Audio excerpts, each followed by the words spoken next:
James, what are you waiting for? Don't tell me you didn't hear the bell this time. The bell did indeed ring, but it is very windy outside, isn't it? Yeah, it is a bit gusty. But what's that got to do with it? Madam doesn't understand. She says an automaton doesn't need protection, but my insides don't like the salty wind. I'm afraid to go out, you know. And if you wore my mask to protect you against the salt, would that help? Oh, most certainly.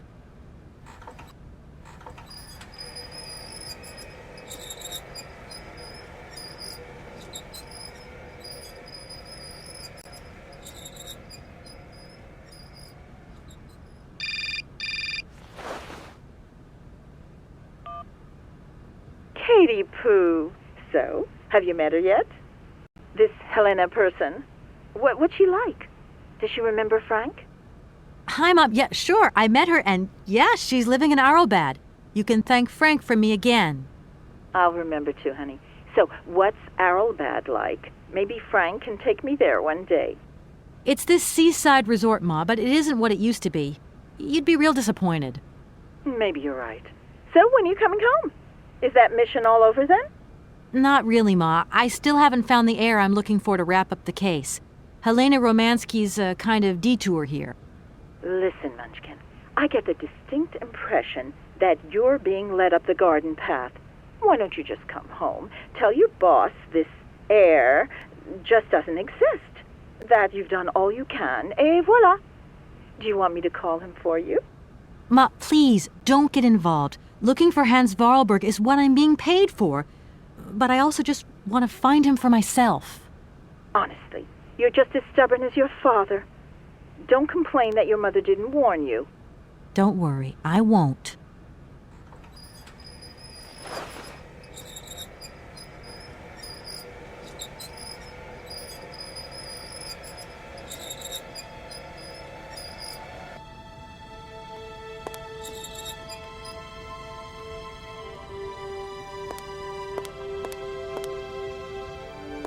It's a real honor to meet you, Madame Romansky.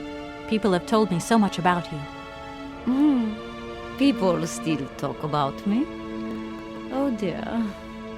Of course. Everyone tells me how wonderful you were. How you were one of the greatest singers of the century. Ah, so I was, my dear. But surely you didn't come here just to dig up the past. Like I said, I'm a lawyer, and to tell you the truth, I don't know much about classical music. But after talking to Mr. Borodin and Mr. Malkovich, they really made me want to hear you. Oh, you are too late, my child. 10 years too late. And how is dear Frank? Do tell me. Oh, I am still angry with him for leaving like that to America. Don't be offended, but I never suspected those cowboys actually have an ear for real music. I don't think he sings much anymore. The odd gala, the odd charity event. Anyway, he sends his love. Oh, his love? Do you hear that, James? There is someone who still loves me on the other side of the Atlantic. I never said they didn't, madam. What about this other gentleman? What is his name? Borodin? Do I know him? Yes, you once sang in Komkalsgrad. An incredible recital, if the director's account is anything to go by. If you only knew how moved he still is. He's another one who still adores you. I must confess that seeing one of my greatest admirers once more would do wonders for me, but... my voice. It is so... I couldn't. You must have had a fantastic life. So exhilarating. Much more than you could ever imagine. I used to sing the finest melodies of the moment in the most fantastic theaters around the world. I have been hailed by kings and courted by princes. Grown men would sink to their knees when they heard the first notes of my recital. My voice could break crystal glass and hearts, many hearts.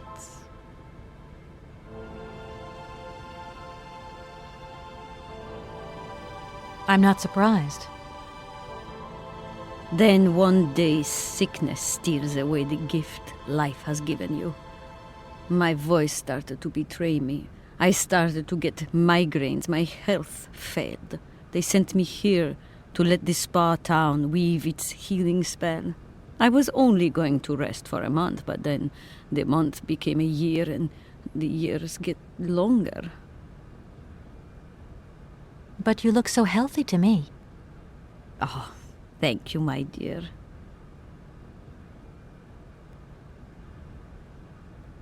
I'm wrapped up in a case at the moment, and because of it I met a certain Mr. Sergei Borodin, director of the Komkalsgrad Industrial Complex, situated to the northeast of here.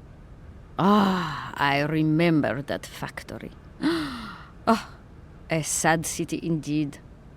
What am I saying? They all were. Madame Romansky, this Borodin is one of your biggest fans. If you could come and sing for him there, it would make one of his biggest dreams come true. Sing? Oh, my poor girl. I have not sung for years.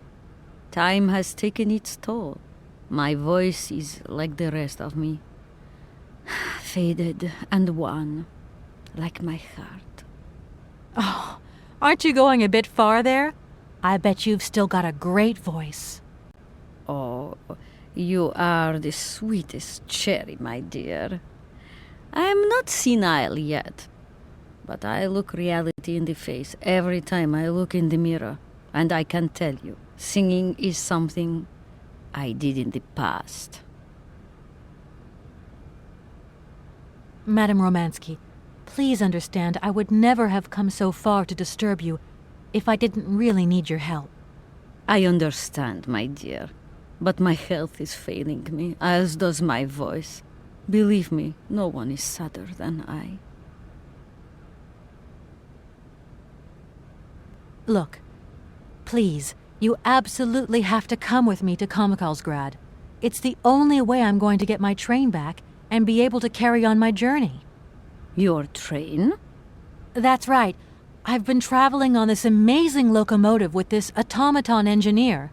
He isn't a million light years away from your James. Do you hear that, James? And automaton? You have a twin brother? How delightful. And I thought I was the only person alive able to put up with such a peculiar butler. Permit me to express my surprise, madam. Surely the fact that I remain in your service guarantees my uniqueness. Oscar isn't my butler, though. He has a great independence of thought. Sometimes he does whatever suits him. Just like you, James. Isn't that funny? Madam will not be surprised to hear that she is strongly advised not to undertake a journey that, unless I am very much mistaken, will tire her needlessly. James, only one of us will make that decision, and that person is me. I'm very curious to meet your automaton, my dear. Where is it?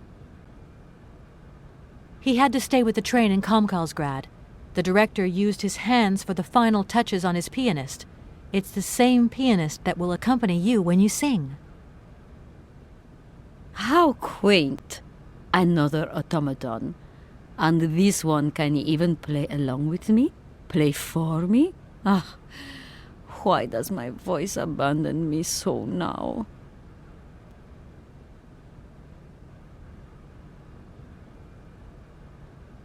Strange. I get the impression that Hans Vorarlberg turned up here, too. You know Hans Vorarlberg? Not exactly. I'm looking for him to sort out this inheritance case. But I've had to snoop around in his past a bit to get on his trail, and I guess he's kind of a close friend now. You knew him, didn't you? Oh, yes. I knew Hans Vorarlberg. Do you hear, James? Ah, if you had had the chance to meet Hans. My Hans. Oh, my God. What has become of him? Where is he? As questions go, madam, that one is not without certain complications. I'm sorry, but I have no idea. That's the goal of my mission, to find Hans Varlberg. That's why I have to get back to my train as quickly as possible and to get out of Komkalsgrad. And you cannot find him without the train? The train is one of his last inventions. So is Oscar, the automaton engineer. I get the feeling that the two of them are going to lead me to him. Did you hear that, James? I might see Hans again. I have dreamed so long of meeting my dearest sweetheart again. Oh, if only I could sing. If only I were in Paris, I would ask George for that miracle cocktail. The one that only he knew how to make. Wouldn't I, James? Yes, madam. As you have frequently said, without that famous cocktail, your French tour would have probably been cancelled. I don't understand. An extraordinary tale, my dear. It was December, and it was terribly cold and damp. I had to play the role of Tatiana that evening at the opera. But since the morning I had lost my voice. It drove me completely mad with worry. I don't know how George, the barman at the Moritz Hotel, heard about my affliction, but he brought me up a cocktail that he had invented. A strange concoction. But it turned out to be a miracle cure. My voice returned to me in an instant. That's amazing. That's just what we need. We're going to mix you up a cocktail. Ah, my dear child. It is impossible. George never told me the recipe of the drink. He loved to keep his trade secrets. He said it made him absolutely irreplaceable. Well, I'm going to get George to tell me. He hasn't yet met with my powers of persuasion. I'll let you get a bit of rest. Thank you for listening to me. It was a real pleasure, my child. You are a charming young lady, and simply talking to you has warmed my soul.